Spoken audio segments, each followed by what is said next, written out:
CEO and the co-chief investment officer at PIMCO. And Mohammed, great to have you with us this morning. So give me your take today on the jobs report. What do you make of it?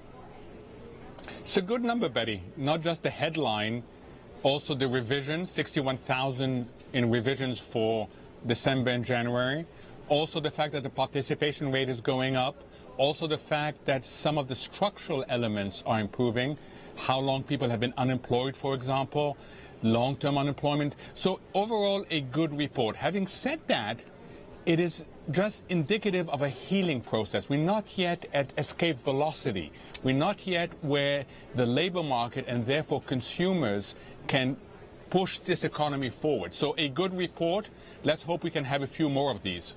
Right, and some say that, when are we going to get that escape velocity? Because, Mohammed, we've now seemed to be cleaning up a little bit about what's going on in Greece. They've got their restructuring deal. Could we perhaps be at this escape velocity point? I wish we were, Betty, but I don't think so. First, in Europe, we haven't really solved anything. Greece still has too much debt, and nothing has been done to improve the growth rate of European economies. So in Europe, all we've done is we've pushed the problem back a little bit, but we haven't solved it. So that's still a headwind. We have the geopolitical headwinds that are still out there. And then when we look at our own economy, we haven't done enough on the structural side. And we now have the prospects that the fiscal side is going to be contractionary. So unfortunately, the best we can do right now is just muddle along. We're not yet at escape velocity. Mohammed, it's Sheila Dharmarajan here. You're talking about the structural phase of the economy right now. When you take a look at the jobs report, all the jobs that were added were very low-paying jobs, right? Food services, kind of travel, entertainment-oriented. Does that worry you about consumer spending? And also you have oil at 107 a barrel. Oh, absolutely. I mean, first, hourly earnings were 0.1. We need to see hourly earnings increasing a lot more. And that speaks to exactly what you just said, which is we're creating only low-paid jobs, not high-paid jobs. Secondly, yes, oil is a headwind. We must not forget that it is a significant part of consumption.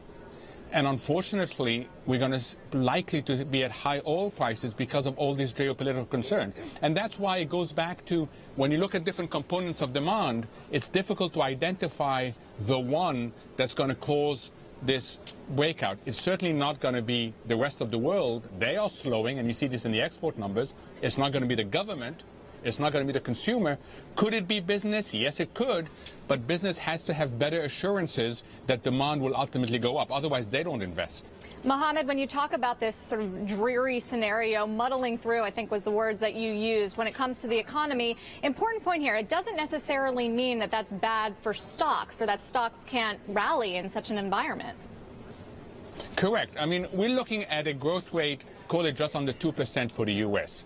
Within that, you're going to see a lot of differentiation.